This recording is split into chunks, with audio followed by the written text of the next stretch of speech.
This is a night video where I work níbi tèmi ti ń ṣiṣẹ́.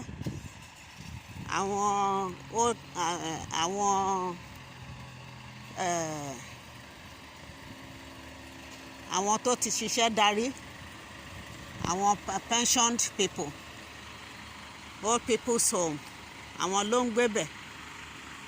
Aláàmù wọn bẹ̀rẹ̀ sí ní dún nísìn.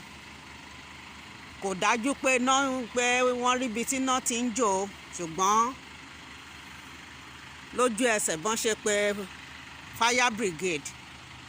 Àwọn fire brigade lẹ́ ń wò tó ń ṣe àkíyèsí, tó ń ṣe àbójútó, tó ń wá ibi tí iná tó ṣeé ṣe kí iná ti lè máa jò, bóyá iná ló ń jò ní, bóyá electrical fault ni. Òun ni wọ́n ṣe àbójútó ẹ̀ yẹn. Ká ní pé ọ̀dọ̀ wa ni bẹ́ẹ̀ yẹn, ká ní pé ìlú Nàìjíríà ni, títí tí iná yẹn máa fi jó gbogbo àwọn tó wà nínú ilé yẹn. Tó bá tẹ̀ jẹ́ pé iná wà ní lóòótọ́, àwọn òkú náà máa bá ń bẹ̀ nígbà tí iná bá ti parí iṣẹ́.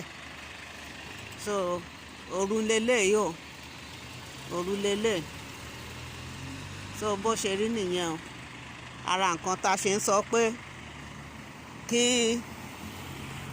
ká gbàyè ara wa. Àwọn tí ẹ̀mí èèyàn jọ lójú, ká lè ṣètò ìlú wa.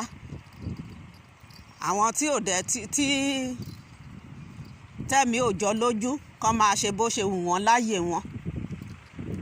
Àwa tó jẹ́ pé ẹ̀mí jọ lójú, ká wọ́nà àbáyọ sí ètò ìlú wa, káyé wa kó lè gbòmìnira, káyé wa kó lè nítumọ̀.